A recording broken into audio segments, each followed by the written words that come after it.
Now boarding our first class Ultra Gold passengers. Welcome into Other People's Shoes, the podcast that takes you on an extraordinary journey through the lives of others, where empathy knows no bounds. Your host, Neil Matthews, is absolutely thrilled that you're here. Please take your seat as we're about to take flight into season 16. Be sure to hold on tight, because Take Flight isn't just about the skies above. It's about the depths within. We'll dive headfirst into the stories of those who faced turbulence and yet found the strength to rise above it all. So grab your headphones and get ready to soar with us as we launch into season 16. Thank you for flying with us. Buckle up and let's take flight.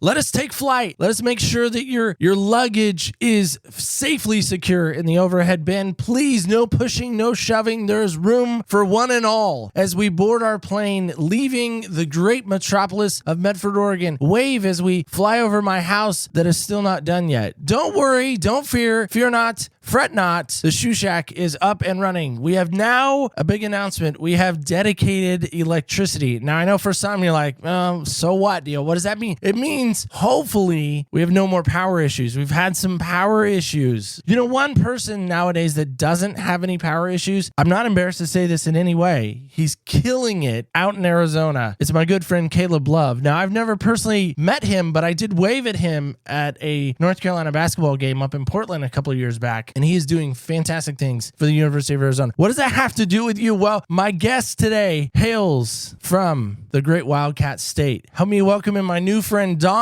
Dom, how are you today? Doing great. Thanks for having me on. Now, you're trying to figure out, how did I get Wildcat basketball into our talk today? I'm sure. No, I mean, it's part of Arizona. I'm not I can't say that. Well, I mean, if you're on the Wildcat side, we can go that direction. The Sun Devils are here too. It's a thing. I'm not necessarily on the Wildcat side. See, this whole transfer portal thing, which is a whole, probably I need to just do a show on. I'm a huge sports guy, but I wanted to push myself when I started podcasting into not doing sports, which is really hard because my default is to talk sports nonstop. Transfer portal thing that has me just up in arms. Diehard sports fans alike, I think, are with me in that. The transfer portal, we lost a kid last year to the transfer portal at North Carolina, and his name's Caleb Love, and he is destroying the Pac-12 single-handedly, putting Arizona Wildcat basketball back on the map from the good old days of Lute Olson. Yes, yeah. I went there. Miles Simon, Mike Bibby, that was a great team. I can't believe I pulled all those Wildcats out of my head. I think Gilbert Arenas also Wildcat. I say that, no, Troy Bolton also was a Wildcat. I know for those High School Musical fans, similar, but not really, because I think they were in New Mexico. Anyway, I digress. But what I'm trying to say is that was a great segue for you, I felt like, so that's why I used it. Yeah, I'll associate myself with the Arizona crowd. Well, that's good. No High School Musical in your future. No, I'll pass on that one. Come on, we got to get you in the game. Got to get you ready for the game. So, all right, that's all we're doing. No more High School Musical jokes there. So help me with this. We love to lead off every show with this question, and that's this: is what size shoes do you wear? Kind of, it's the classic fighter pilot answer, which is it depends. So where did the shoes come from? If they're American shoes, it's usually 11. But I mean, my dad brought some shoes back. He traveled a lot when I was growing up, so he brought some shoes back from China many years ago, probably at least 30 years ago. He brought back, I don't know, 5 or 6 different pairs because there were so many different sizes and he couldn't tell. So he was just kind of eyeballing them. And so my brothers and I kind of picked through them, and we picked the ones that fit. But I don't remember the sizes, but they weren't American sizes. Hilarious. I was actually, I don't know how, but I got on the rabbit hole of, did you ever have these as a kid? G.I. Joes. Yeah. Okay. So for whatever reason, I have fallen into the hole on Instagram where there's actually this page dedicated to 80s toys, I guess. And so what they do is they put them on display in like an action scene, and then they take pictures of them. It's actually pretty cool. And whoever's doing it is doing a really good job. And so for whatever reason, now Instagram thinks that I'm all obsessed with G.I. Joe. So that's all I see now on my Instagram feed. That's how it works. By the way, if you were wondering, that's how that works. But in that, I'm seeing G.I. Joes from other countries like Japan, China, things like that. And I'm like, wait a second. I didn't have that. Where was that guy? I wanted, that guy when I was growing up. Anyway, it makes me think of that because my dad too, when he was in Okinawa, Japan, places like that, he would bring us back G.I. Joes. That was the one thing he'd bring us back. And we would play G.I. Joes together very briefly, but we would. So now my favorite question. Now you said it does depend. Size 11 is easy for me to get into because I wear an 11 in men's US. Here's the all-important question. Style and brand. Style and brand. Oof. I'm not a huge shoe guy, but I do have shoes and I have some that I like. Do you remember the brand of them? That's the tricky part. Well, so I would say Nike. Nike's gone off the deep end and all of they've become a super politicized company. So they have. Yeah, it's tough for me being in Oregon. Honestly, I'd say that I live in Phoenix, Arizona. It's hot here. So I would say probably about 75% of the time I'm wearing flip-flops, have flat feet. So I buy Olakai Hawaiian like leather sandals that have an arch in them. They're great. It's not really a shoe. I am wearing No, it's all right. like Olakai slippers right now. People have worn flip-flops. I mean, I don't necessarily love that. I guess nowadays the kids are saying our feet are now dogs. So when you're wearing flip-flops, it's like your dogs are out. I don't know. I'm trying to be cool, trying to get some street cred in the neighborhood. I heard that, but okay. Well, ask your kids or Google. Maybe don't Google that. I don't know. Yeah, let your dogs out. Let the dogs run today. Yeah, let them run free. Yeah, if I keep my dogs out, then they aren't going woof woof woof. That's true. Well done. Here in Arizona, your feet get kind of sweaty and hot, so you got to let your dog. Much like in Hawaii. Yeah, much like in Hawaii. All right, well, let's get on something different because feet make me cringe. So, and apparently seeing my feet make people cringe. So there's that. We're kind of in the descending part of our season here. You're kind of catching us on the tail end, which is good. To help me and to help others, back when our season first took off, we launched into this new season of Take Flight. I'm trying to think of more flying analogies. When we departed, there's the other one we used. When we departed this season, back at the beginning of the year, we actually sat with a gentleman who runs his own fighter pilot podcast, and his name's Vincent. And he too was in a single-seater aircraft and was a naval aviator. And we broke down Top Gun. It was a fun episode. Made fun of me because I called the people stewardess, which apparently is not the thing to call them anymore. I didn't know that, and he taught me that. So high five to Vincent for that. I don't like to fly, and I don't know what my team was thinking when we put this together because they're like, Neil, you hate flying. I'm like, I absolutely do. Absolutely hate it. I don't want to fly. I flew twice last year back in November and December, which is kind of a big deal for me because, again, don't like to fly. But I got to go back to North Carolina back in November, which was just an amazing opportunity for me. 4 days in heaven, really, for me. I went to a North Carolina basketball game and a football game. It was fantastic. Got to meet some podcast friends. But all that, the whole time, I'm like, I don't want to be on the plane. I don't want to do this. You said something interesting to me pre-flight. That's what we're calling our pre-show. A fighter pilot is not made. And I wanted to maybe start there. That just struck me as so interesting. Why did you make that statement? I would say fighter pilots aren't necessarily born; they can be made.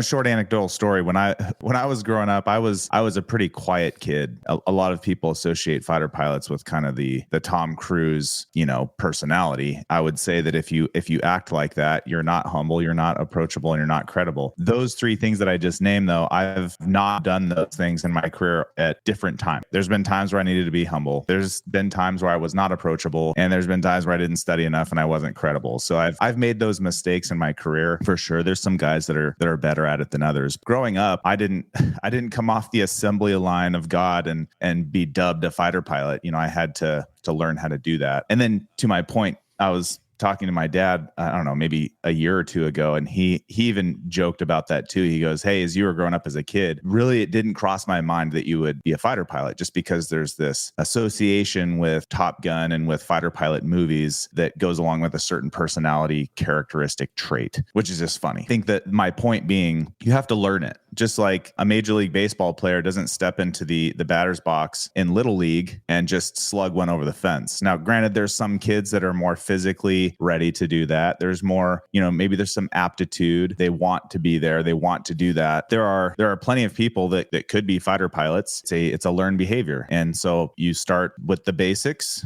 and just like anything, you then find yourself in a single seat fighter jet ripping around the skies. And there's been times where I've actually been walking out to the jet and I turn around and I'm like, wow, they're letting me do this by myself. I think that's something that maybe a lot of people don't really ever put together, is that, the fighter pilots aren't born, they're made. I think why America and the world is that we support the individual traits of each person, and that allows them to think, and that allows them to mission plan and come up with solutions to bigger problems and to overcome those hurdles. But again, it's a trained behavior. So with it being a trained behavior, then it gets me thinking about you and your trained, we'll call them quote unquote trained behaviors. If you were going to sum up your life in maybe a couple of trained behaviors that you've trained yourself, and I love that phrasing, by the way, the idea of training ourselves. If you had some trained behaviors that you've picked up along the way that you're like, hey man, these have really helped me. These have really solidified me. These are not only kind of who I am, these are truly in my DNA. Yeah. What would those be? I'd say the first one was learned 6 years ago. I'd been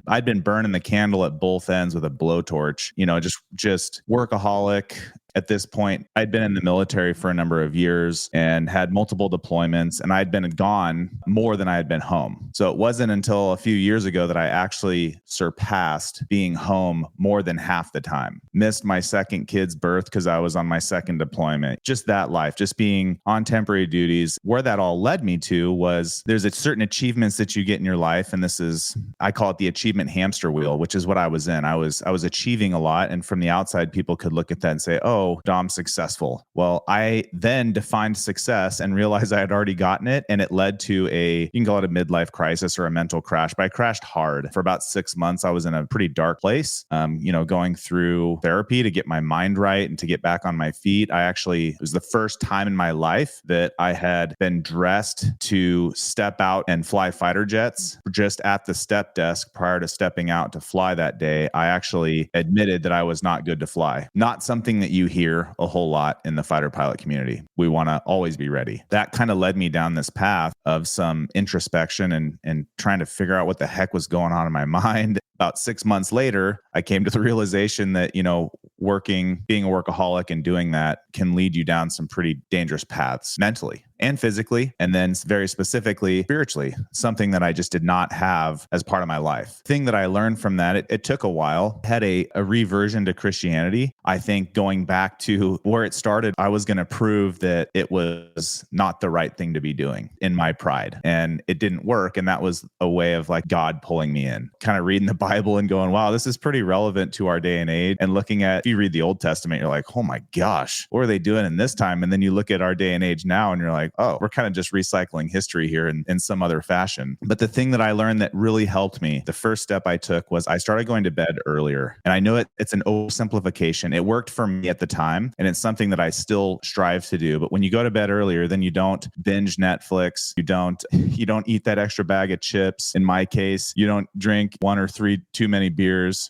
You lose weight, you feel better, you get rested, and then you wake up the next morning refreshed. So that was the first step that I took. Another little thing that I started doing was I stopped eating breakfast at the traditional like American breakfast time, break my fast essentially closer to noon. And so then I would just eat twice a day. And I lost about 35 pounds doing that. And I wasn't fat per se because I was working out. I definitely lugging around an extra 35 pounds was tough on my frame, especially when you're pulling 9Gs fighter jet. It's a lot of extra weight on your spine and your neck. So going to bed early kind of got me rested so that I could work out and be active the next day and feel better. And then it helped me lose weight by intermittent fasting. And then I would say that the third thing that I started doing was I tried initially 15 minutes, but every morning I tried to wake up at a time where I can have a few minutes. I started with 15 and I couldn't do it because I have a hard time sitting still. I'll just go with 5. You can call it 5 minutes for freedom or your 5 minutes of spirituality or if,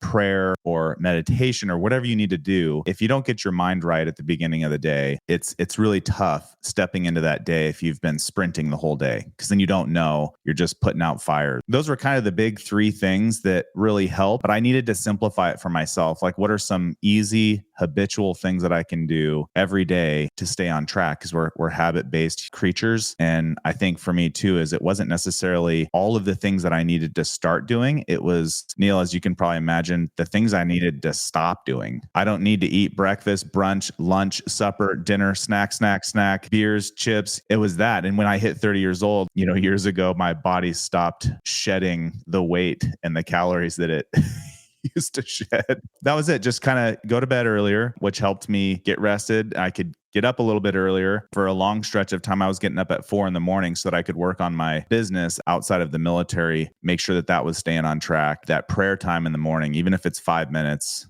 I'd challenge you to go longer if you can, probably 30. That really helps the mindset throughout the day. All right. I'm embarrassed to admit this, but we're on the same thread, I think, here. In the same seat, which I know is hard because you're in a single seat jet today. So it makes it hard for me to snuggle in next to you. But here's the thing is this last basketball season in high school, for whatever reason, went to the YouTube channel that shows the game. I've been announcing the public address announcer for the basketball game. So when so-and-so checks in, I do the starting lineup. This is the first year I've done it. That they didn't have any halftime stuff. And I thought, wouldn't it be fun to do like they do at the pro games where they have like a little halftime show where they like have the kids shoot a shot at half court or maybe make a certain three-pointer or do a drill or whatever. So I just thought it'd be fun. I threw it to the administration. They loved it. They thought that was fantastic. They said, well, who's going to run it? I said, well, I will. And they go, the very first night we did this, by the way, one of the cheerleaders, he's a male cheerleader. He goes length of the court, like far into the court, comes down, and instead of shooting the layup, he's like, hey, I'm going to dunk it. I'm like, oh, that's fantastic. That'll get the crowd going. Male cheerleader dunks. I mean, it just breaks the stereotype. And as he goes to dunk it, he grabs the rim, pulls back. Ball doesn't go in, by the way. Spoiler alert. And he lets go as he swings back. So he's like completely like horizontal and hits the floor. And I'm like, oh my God, he just broke his back. He's paralyzed. We're done. That's it. This is never going to happen again. And he pops right back up because, he's a cheerleader and he's a dude and he pops right back up. And he's like, I'm good. I'm like, see, folks, he's fine. And I pulled him aside as we're walking off the court. I was like, don't ever do that again. Never again. But I say all that because it was kind of a fun thing. Went back and watched it just because I was curious to see crowd reaction. And you actually hear everybody in the gym go, oh. And then I look at myself and I'm like, who is that fat Bama Jamma with the microphone? I'm like, oh, that's me. Hi, I'm the problem. It's me. And I went home that night and I said, babe, I got to do something. I look fat in that North Carolina hoodie. She's like, I think you look fine. It's fine. Don't worry about it, what anyone else says. I love you. That's all that matters. I'm like, no, I don't love myself right now. So I love what you're saying there. And I hope others heard you say that. That worked for you. That's not necessarily going to work for them. It's not a fail safe for everybody. But you're kind of sitting here saying today, hey, give it a shot. So I love that. But help me with this as we kind of get away from that for a second. You mentioned something also. Getting up early. Doing something at 4 a.m. I'm going to be honest. There's not very many people that love the idea of a 4 a.m. wake-up call. Yeah. So here, nobody. Make it easier for yourself. What time do you normally wake up? Let's say 7. Get up at 6:45. Just chop it back a little bit. And that's what I had to do because I had to go more extreme. Because if I didn't put in 2 or 3 hours before leaving to work on my real estate business, I was kind of new at it. But I mean, there was a point early on in the game where we had 19 units because we own multifamily property, but we had 19 units under renovation at one point in time. So there was contractors and people that needed money and projects that needed oversight. And if I didn't do that, then it was literally just putting out fires all day long. But if I got up in the morning and I just kind of sat back and I did my 5 minutes of get my mindset right, say a few prayers, look at what was happening that day, that really helped with all the different fires that would normally pop up because I could kind of get out in front of everybody else before it started. I think that's important too. Again, the idea of it doesn't have to be at 4 a.m. No. And I think so many times people think, oh, it has to be this grandiose, amazing thing. My wife says it doesn't have to be a sweeping declaration. Like I'm going to wake up tomorrow. I'm going to start running the Ironman triathlon. Okay, start small. Yeah. One of my favorite movies of all time, Contact. Jodie Foster's in that. Yeah. In the beginning of the movie, she's trying to find radio signals. Spoiler alert, she finds them. But in that, her dad makes this statement, and it's so just perplexing to me, but so profound at the same time. He says, small moves, sport, small moves. And it's the idea that we want to jump ahead so fast. We want to get so fast to where we're going. We want to get to that place at the end of the road, and we're like, okay, I've arrived. But nobody, I don't care who you are, nobody starts all the way arrived. Yeah. Usually, generally, I say we start at episode 1. Unless we're brilliant like George Lucas, we start at episode 4. But most people start at 1. Help me with this. Why on earth would someone of your intelligence level and your expertise and your passions and all of that ever want to get in a single-seater aircraft? What's the story behind that? So you gave me some props that I probably don't deserve. I wouldn't say that I'm intelligent, a high IQ type person. There's a lot of smart people out there. Unfortunately, I have a workaholic type personality. So I'm willing to outwork anybody if that means outstudy, or that really helped me. But I grew up in Spokane in Washington, college basketball, and downtown Spokane has the biggest 3-on-3 tournament in the world, Hoop Fest. It's also home to the Gonzaga Bulldogs. So let's help there. Yeah, the Gonzaga Bulldogs, of course, too.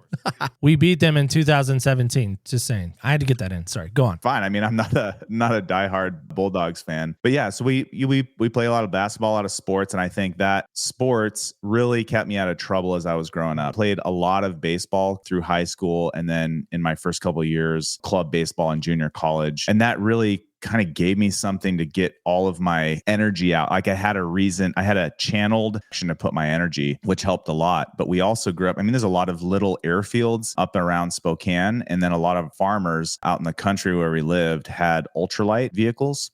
And then there's Fairchild Air Force Base, which back then B-52 bombers would fly over. It felt like they were right over the top of our house because we were on the final approach 40 miles away from the base, whatever it was. And they would just come screaming over our house, literally, because there's 8 jet engines on these things. It's like a flying apartment building. So I was just always enamored and intrigued by airplanes. My uncle was an aircraft mechanic. He eventually and still works for Alaska Airlines. These things in your life that you go through and you look back and I'm like, well, what kind of hooked me on that? Well, my dad bought me a little F-4 fighter jet when I was 7 years old. I still have it. We built this little model airplane. And then my uncle, he brought me to the Alaska Airlines cockpit while the mechanics were doing engine runs. And that was a defining moment in my life because I thought I wanted to be a mechanic like my uncle. When I got put in the cockpit, I was like, this is a better view. And I don't have to get my hands all greasy like I could. I know how to do that stuff. That really helped. It was a defining pivotal moment. When I was 16 or just shy of 16, we moved to Tucson, Arizona. Why that was so important is the weather down here is much more favorable to flying because Spokane's foggy and cloudy, probably 300 plus days a year. It's one of the foggiest cities in the US. We moved there and I thought I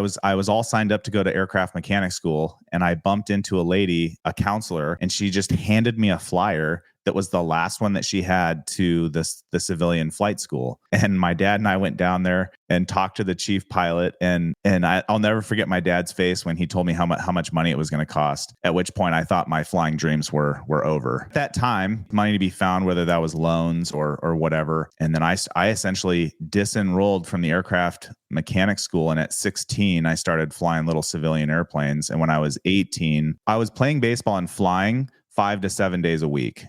So I stopped playing baseball. And when I was 18, I finished out my commercial license and got my flight instructor certification. And I was teaching people how to fly 18 and making money flying while I was finishing up college, which was such a godsend. I didn't have 2 pennies to rub together. I was wearing flip-flops and flying airplanes. That's phenomenal. So you never wondered for even a split second, could you be in the major leagues right now? Do you know if you had that type of talent level? No. So that was the defining moment where I was talking to one of my friends who was a much better ball player than me. Both of us had $0. We were negative thousands of dollars because we were both going to flight school. He was playing baseball too. And I looked at him and I was like, yo, dog, you're a lot better at this than me. I mean, I'm scrappy. I get my way around the ball field. I just don't have that kind of talent. And I'm just sick of not making any money. And I think that I could probably make some money flying airplanes. And I really like doing it. So that was more of a, and then to add salt to the wound, the team that I was playing on, half the team, the guys were really into it and the other half were not. So it frustrated me because I couldn't do anything. You can't fix other people. They have to fix themselves, right? And so, yeah, I stepped away. I went cold turkey on baseball and went warm turkey on flying. I went full afterburner on flying. We'll go with that. That's it. Yeah. I mean, full afterburner, full throttle. Yeah. I don't know. Is there a throttle? Yeah. So that's where that's where my paths changed, but I was working fairly diligently at that point on both paths. And then I just was kind of like, well, I'll do this. And I think there's this, I hear people say this all the time. And I think this is a trap. Say, well, it depends.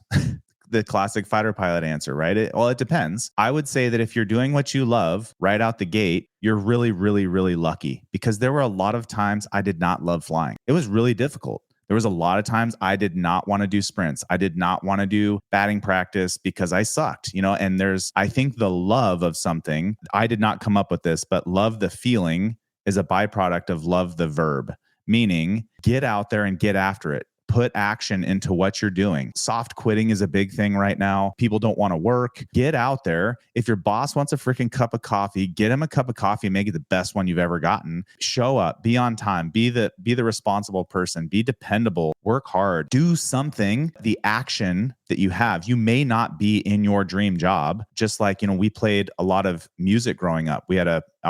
My family had a band and we would travel around, and there was times where I was playing like bluegrass violin and it was not fun. Years later, after practicing 3, 4, 5 hours a day, years later, I got really freaking good, and I can still jam out like you read about, playing some bluegrass violin. And guess what? It's really fun now to see people just sit back when I pick that up and start burning some strings. And they're like, holy smokes, dude, that's crazy. Like quiet room, just holy smokes. But it's fun now. And I love it because of the work that I put in. So love, the feeling only comes later, I think. In a relationship, usually as a guy, love the feeling starts first. But then there's some times where you got to put your work in, dude, because if you're going to have a good relationship, you got to work on it. So the action. Love that a lot. I'm thinking of Johnny going down to Georgia, or Johnny's in Georgia, and Satan rolls up and he's way behind. Yeah. And somehow you get Cotton Eye Joe, and you got that golden fiddle there, Johnny. Yeah. Well, help me with this, because again, I grew up in the mid 80s, early 90s, or I guess mid 90s was high school for me. I was a kid of the 80s. I remember Thundercats and Voltron and all those things. And of course, G.I. Joes, as I already mentioned. But I did grow up, maybe not the time as a kid, watching Top Gun. And as I mentioned already, we had this guy, Vincent, who led off our season, and we broke down Top Gun. I'm not going to necessarily have you do that, but I will. I feel like I'd be remiss if I didn't. The whole call sign name, where did yours come from? Well, so I've been called a lot of things. I'm glad Slice is the one that stuck. But seriously, I've been called a lot of different names. Mine was when I was a young guy, we call it a fight pit fight. So you take off with your instructor, and I was a wingman at the time. So my instructor takes off with me, and we're doing essentially 1v1 dogfighting, for lack of a better term. And the goal is me as the wingman. Once we get in and we say fights on, my instructor's the bad guy and I'm trying to shoot him before he shoots me. So we fight. We go out and we do a bunch of sets. We do a bunch of fights. We come back and we hit the pits, which is you leave the jet running and they fuel you up with gas. And so then we take off a second time. And so I'm feeling pretty squirrely. I'm like, hey, I'm feeling pretty good today. We're going out for my second dogfighting sortie of the day and feeling good. Well, on the very last set, I got pretty aggressive and I broke a training rule, which one of them is if you're not supposed to be shooting another aircraft and pointing at them inside of a certain distance. So it makes sense because if you were driving down the freeway and there's a car off the nose of your car and you continue pointing at them, there's a certain point where it becomes really dangerous, right? Where the car is not moving in your windshield and you're on a head-on collision course. Well, that's what was happening to me. And I realized it too late and we had a really close pass. And so during the naming ceremony, which has its own shenanigans that goes along with all of that, they said I tried to slice my instructor in half. And I was also in a squadron. Our mascot was a samurai warrior. So it kind of went with the squadron mascot as well. And honestly, you kind of grow into your own call sign. There were some that I just really didn't like over the years. Obviously, voicing concerns about not liking a certain call sign is a perfect reason to never rename somebody again. But, I ended up with Slice, and it works. And I don't know if I've ever met anybody else named Slice in my career, at least. There's a lot of other pretty common names like Deuce and Beast and, some more typical ones there, but I haven't met maybe you have, but I haven't met another Slice in my career. So our guy Vincent was Jello. He didn't tell us the origin story. I didn't know about the ceremony. He left out a lot. I'm gonna have to reach out to Vincent and tell him he left out a lot. Well, I didn't know there was a ceremony. I didn't know any of this not really stuff. A I didn't ceremony, know. It's more of like an initiation. I'm curious about this too for you. We talk about so many times in life, there are these moments that maybe define us. This season, we're kind of entangling those or naming them as turbulence. So in your mind, and you've talked about him a couple of times, your dad kind of being this beacon, this lighthouse for you. What is that relationship like with your dad? And how is that maybe transitioned into your life now? Maybe some principles dad passed down that you're like, man, dad said this. Yeah. And I will never forget this. And I've used this maybe going forward. Every kid's going to look at their parent and when they grow up go, well, you could have done X, Y, and Z better. And I think what I learned that doesn't work, it didn't work for my dad. And he's past this, like, praise God. But I'm also past it, is that being a workaholic, it doesn't work. It appears to work. And it will appear to work for a while, but at some point it'll come crashing down. So that's one of the things was I got my my drive from literally hearing my dad wake up at 4 a.m. for many, many years. He was a C-suite exec at 26 years old. He did very well in the business world. But then it kind of fell apart. And the same thing happened to me. But then he, got back on his feet. So I think there's some lessons behind that. And I'm speaking kind of in generalities because I don't want to, that's his story. And then mine, I've already kind of alluded to, my mental crash from being a workaholic. I think more importantly, if you want to talk about being fathered, returning to Christianity was, and I know a lot of people are probably like, he's a fighter pilot and he's talking about God and Christianity. And I'm not talking about free floating, I hear this a lot nowadays as well. Oh, we're spiritual beings. And I'm like, yes. And then somebody will say like, well, I'm a very spiritual person. And I'm like, well, the devil's a spirit too. Like, where are you on the spectrum? I mean, if we know this, we've seen this in history time and time again. We're seeing it in our country even right now. If you leave the rules to be made by man, we'll mess it up every time. I still have been unable to prove God wrong. And the message is so clear, right? The right kind of love, like we talked about earlier, isn't always touchy-feely love, because the first thing that comes to mind is Jesus in the temple with a whip, just on tables, and like, that's love. And that's tough love. And unfortunately, because it comes to mind, everybody's gonna be like, well, this guy's a tyrant, and not true. I've got 4 kids and I love them very much. And it's something that I have to practice every day to try to be that loving dad that, that they turn to if they need some help, that is the protector, but always, is there. And they know that I'm going to try to do my best. And I tell my kids too, I'm like, hey, listen, especially my oldest, I'm like, and she's very, very sharp, a spitfire. And I don't know where she gets any of that personality trait, but I tell her, I'm like, hey, you are number one. And mom and I learned a lot. We learned a lot, and you helped us learn about ourselves. And that, I think, is the biggest thing with anybody that is maybe married or thinking about getting married and having kids, maybe a little bit scared. Well, yeah, there's some fear that goes into that. But I think if you can have kids, my kids have taught me more about myself than I ever could have even imagined.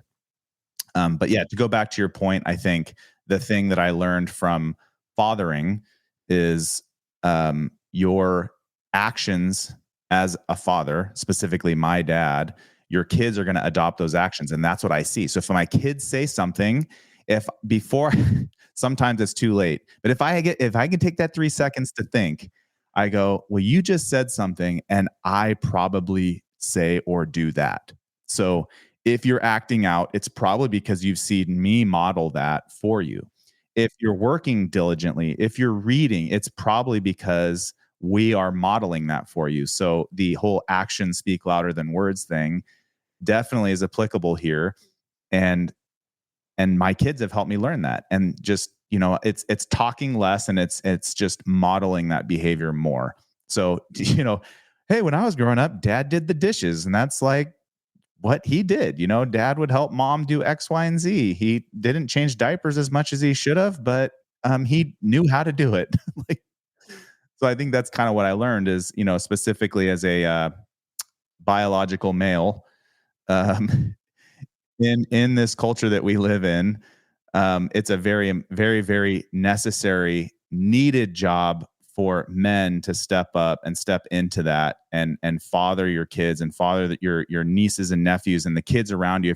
If you're a coach, holy smokes, what a responsibility. Love that a lot. I heard this phrase much like you did maybe years ago from a pastor, a great mentor in my life for many years. He said, more is caught than taught. And by the way, if I had $1 for every time he said that phrase, more is caught than taught, I probably would not be working any longer. I heard it that many times. Yes, it was a lot. In that, though, it sounds like your dad didn't necessarily maybe teach you, you're in this environment, use this tool, or when you're in this type of environment, use this type of phrasing. It sounds like he modeled that for you, and you're like, oh, dad's doing that? Okay, I'm going to go join him in that. But let's be honest. We're going to flip that coin over for a second because I believe there's two sides to every story. There just has to be. You said, again, something very interesting to me pre-flight. You almost set out, almost like a Lee Strobel, pretty famous author, who has famously come out and said he tried to disprove Christianity. He went on a quest or an adventure or a journey or to disprove Christianity. Maybe you're not to that level of trying to disprove it, but why on earth would you say and declare openly and say, listen, I know I needed a savior. I know I needed Jesus. Why on earth would you even declare that? I mean, because again, you talk about the Tom Cruises of the world. You talk about the dude from Iron Eagle. I can't even think of his name, but Lou Gossett Jr. I know was in Iron Eagle, so give me a high five there. My thing is again, when I look at even the latest movie, the Maverick movie, from what I've been told, that's pretty true to reality. Individual who seeks this type of career choice really has some attributes that you're saying, hey, I might have done that. I didn't have any of those, and here's why. What made sense with Christianity and why didn't I go another route? I had tried a lot of the other routes. So one thing for me, atheism didn't ever make sense to me because deep down inside, I'm like,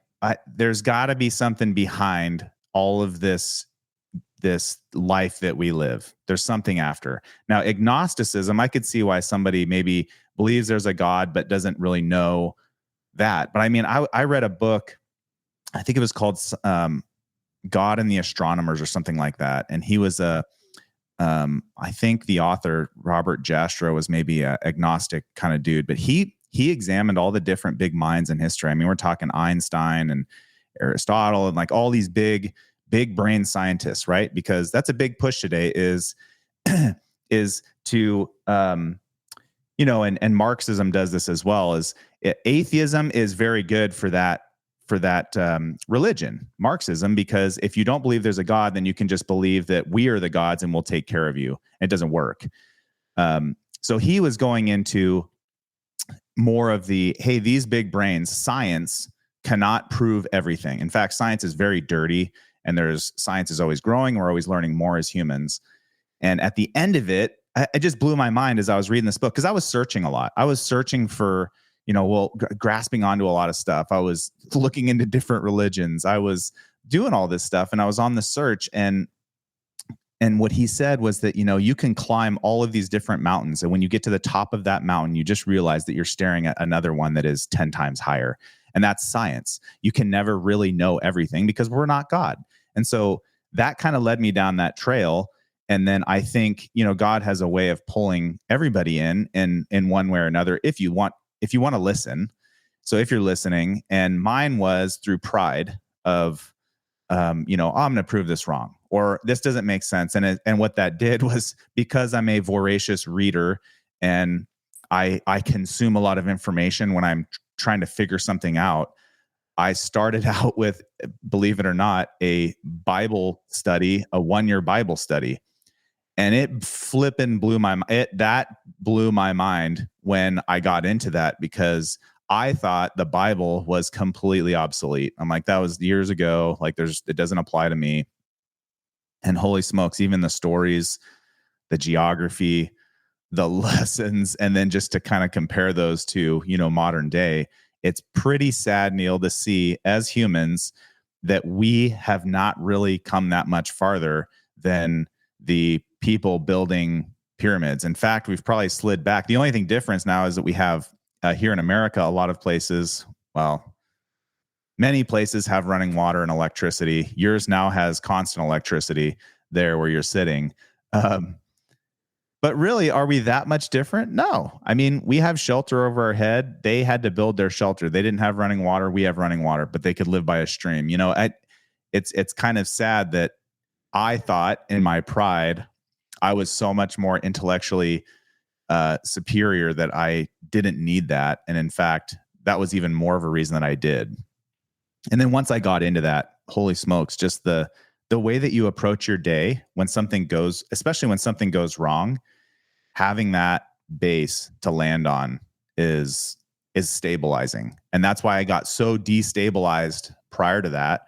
Every day when something would come up, it would just rock me.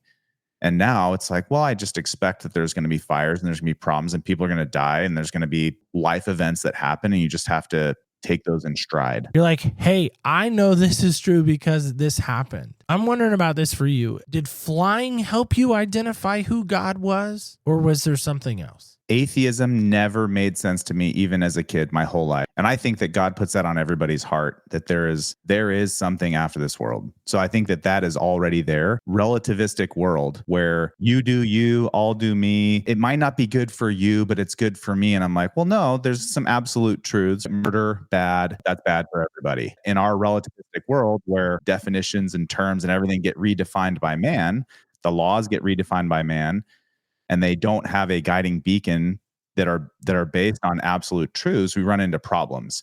So in regards to your friend, that's a dude that needs a lot of prayers, right? And the whole, you know, what was, I don't really think I had like one specific, I mean, there's been moments through my life where I can look back and look at those things. But again, for me, we live in a very relativistic culture, and relativism it kind of sucks because then there's no guiding truth. Well, who came up with that rule, right? Why is murder bad? Why is stealing bad? You know, why?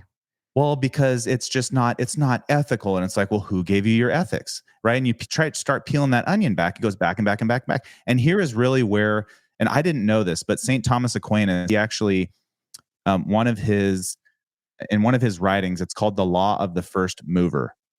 So I was talking to an atheist, and this is back before I had really grasped on, but I was searching, and I just said, okay, so let's say the Big Bang Theory. We were talking about the Big Bang Theory, and I'm like, okay, let's science this thing up. And we're going back, and he's like, okay, so these two atoms, and so I'm like, these two atoms run into each other. They have this perfect explosion. They make this perfect universe that only humans can live on called Earth. This little round rock is orbiting our Earth, and there's this big sun, and it keeps us lit, but we're just far enough away. Okay. So we start peeling it all the way back, and I go, well, where do those atoms come from? Well, that came from another black hole. Where'd that you can see where this is going. Like, where'd that one come from? Where'd that one come from? And I was like, at some point, something had to create the first two atoms and move them to blow up together to make it happen. And that's, I didn't know it at the time, but as I started voraciously reading and consuming information, that's called the law of the first mover.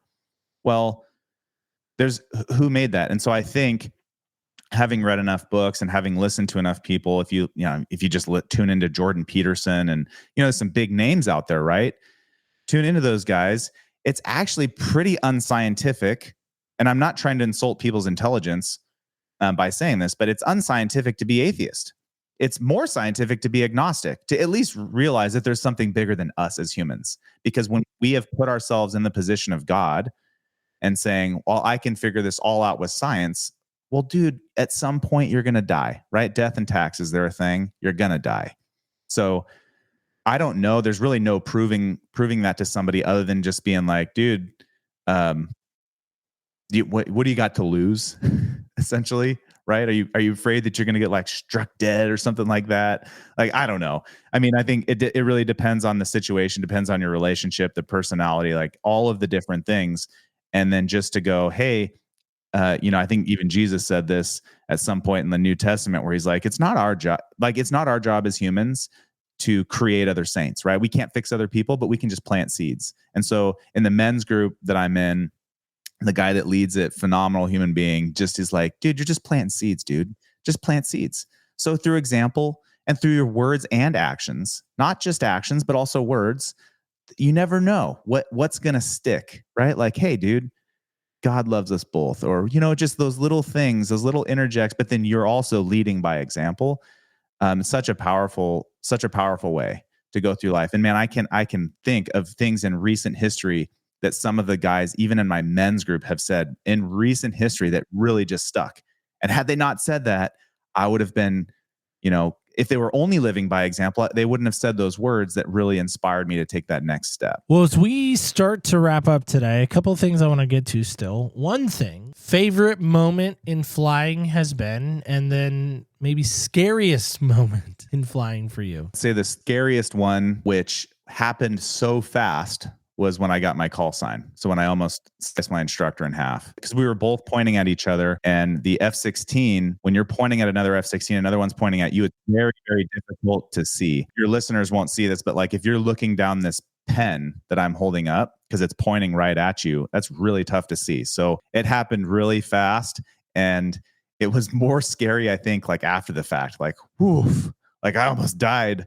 That's crazy. We got out by the skin of our teeth. So that was probably the scariest one. And then coolest one, kind of just comes to mind. It may not be the coolest, but on my second deployment, we were in several different countries, and there was a dust storm that covered the entire Middle East. And we were flying at night, and I'd been airborne for probably about 6.5 hours at this point. And I just remember, getting on the satellite radio and calling back to the home base. And I remember my buddy sitting at the desk, and he basically just goes, "Go away." Cause like it was so, the dust was so thick, we couldn't see anything. So we couldn't land there. And so I had to drag my wingman, who was the squadron commander at the time. And we had to rope the tanker to come back and give us more gas. And then the tanker drug us back through 2 or 3 other countries.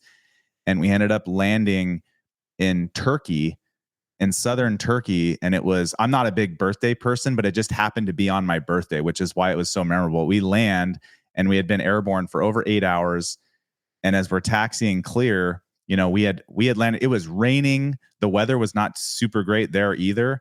I just remember getting on the ground and just being like, whew, we just dodged a huge bullet, because if you're in a single seat fighter jet with a single engine, and you can imagine gas becomes kind of a priority. And had we not gotten topped off by that tanker another 2 or 3 times to drag us, to where we were going, so hats off to the tanker guys around the world. They do get credit, but probably not enough credit. And they really hooked us up that night. Well, that's awesome. Safe and sound on the ground sometimes. Laying down going, "Oh, thank you. I missed you. I've missed you. You've been gone for me." What do they say? They say I'd rather be on the ground wishing I was in the air than in the air wishing I was on the ground. It's a good one. I like that too. Well, Dom, help us with this too, because I know for you've done a lot of things. You've experienced a lot of things. But our research team told me that there's these 3 and more than that, but there's series of books that you've put out. There's even some coloring books. There's all kinds of stuff that you've put out into the world and created that really didn't exist before they were there, right? In some form or fashion. So help us with that. Where is the best place for someone to connect with you and to know more about you and to maybe have a further conversation than we're having at this moment? Yeah, so singleseatmindset.com is that we'll call it the runway, or your launch pad. So singleseatmindset.com. If you're listening to this as a podcast guest, if you go to singleseatmindset.com / all lowercase, all one word, podcast gift. The first 3 people that go there, I'll send them a copy of the first volume of Single Seat Wisdom. And they're just short fighter pilot stories. There's 20 fighter pilot stories in there, all written by different fighter pilots. And it's the first of 3 volumes, basically encapsulate 50 different fighter pilot stories from around the world. They're all American fighter pilots. So yeah, singleseatmindset.com is your runway /podcast gift. It's an unmarked page, but that's where you can go if you've listened this far in the podcast to get like I said, the first 3 people that go there, I'll send them a free copy of Volume 1 of Single Seat Wisdom. Love that. That's very nice of you. Thank you so much for that. So thinking of that, why have a single seat mindset? What is if you were going to put it in a nutshell, if you were going to cram it into a cockpit, because again, not a lot can fit in that single seat cockpit. Yeah. If you're going to cram it all in there, how would you encompass that? Yeah, I'd say if you want to be a goal-oriented person and you're frustrated with slow processes and long-winded programs and just unnecessary protocols, bureaucracy, all that kind of stuff, I think that the lesson that I learned over the years is fighter pilots are trained to make really fast decisions at 800 plus miles an hour. Those decision-making skills have really helped me in my business, my life, in high performance professions.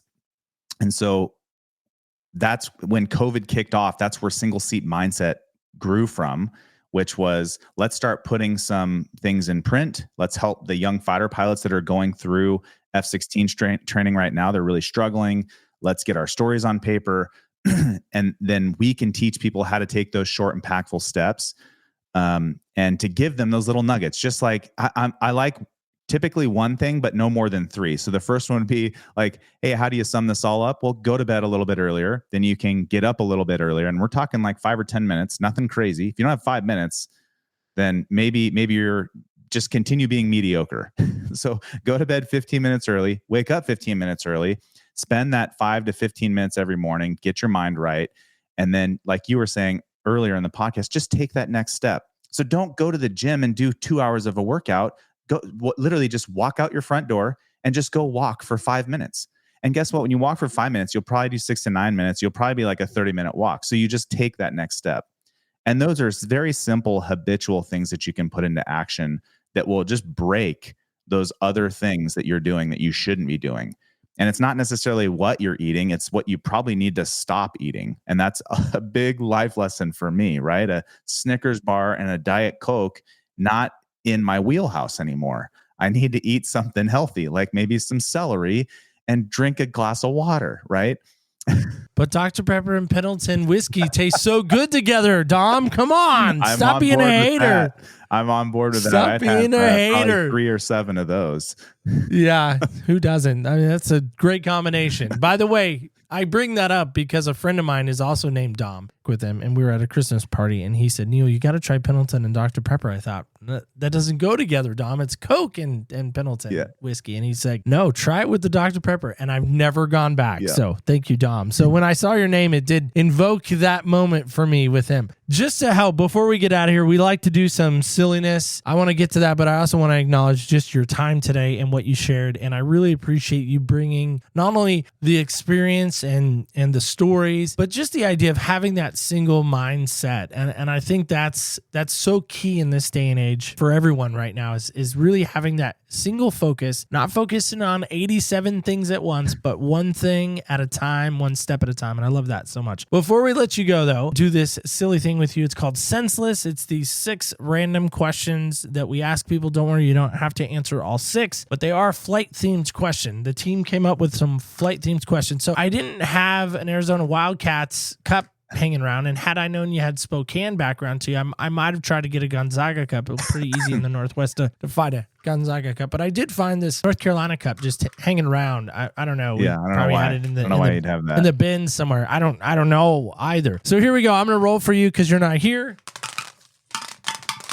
I know it's the North Carolina logo, but I promise it's a number 1. So rank these, if you will, rank these worst to best. All right. So worst being number 3, okay being number 2, and best being number 1. Taking off, and this is about flying. So taking off, landing, or during the flight. Now this could be commercial. This could also be in your aircraft. So you choose what mindset you want to have on that. Yeah. Single seat mindset fighter pilot. I would say the most fun part, number 1, is the actual flight itself. More define that the fight. Fighting is number one because that's what we're trained to do, is take it to the enemy and we're going to win. Number two, taking off. I mean, when you plug it into Afterburner and you're doing, 500 plus miles an hour off the end of the runway and you stand the jet on the end and you go straight up and see the world kind of disappear, that's pretty sweet. And then landing is just a necessity. It's more of hopefully your landings match your takeoffs kind of thing. And that way you've come back and put the jet on the ground and you're safe. That's fantastic. I love that. See, if I was going to rank those, I would say taking off is the worst. Really closely with during the flight. Well, really all of them. Landing, not a fan. During the flight, not a fan. Because I'm like 6'2", like, I sound like our president there for a minute. I'm just too big of a guy for a plane. I think these days I need my own private jet. So anyone wanting to support that, well, Dom, again, man, thanks again for being here today. Really appreciate all that you shared. All right, guys and gals, as I've said throughout this series, please, of course, make sure your tray tables are in the upright position. The seatbelt light is on. If you haven't fastened it already, please fasten it as we make our way down to Medford. Our crew and our team will make their way through the cabin right now as they collect your trash. Make sure that you have all your items before you leave. Nobody wants the panda left in the seat. So I'm wondering about this for you. When you think about your thoughts right now, let's get into that for a quick sec. How many thoughts do you think roll through your head in a given day? Like, give me a number. Just yell it out. No matter where you are, take that moment right now. Just yell that number out. I'm going to give you that. Ready? 1, 2, 3, yell it. I think in a given day, my thought brain has probably 20,000 thoughts, maybe more. I think I looked this up once. The average person, I don't know how they judge this, but they said entertains 40,000 thoughts a day. I thought that's a lot. So I'm below average maybe in that. But I'm wondering about this for you. If you were going to funnel it down into one single thought, what would that be for you? What's that one single thought today? Let me know. opspodcast.com is a great place to let me know. You can also let us know on our website, opspodcast.com. You can also let us know on the social medias at OPS Podcast Show. With all that said, have a single-seater mindset today. That'd be fun. Think about that as we get out of here. And don't forget this. Remember, when you walk in other people's shoes, you really do get a different perspective on life. Thank you so much for flying with us. Stay tuned till next week when we take off again in other people's shoes. Different perspective on life. Thank you so much for flying with us. Stay tuned till next week when we take off again in other people's shoes.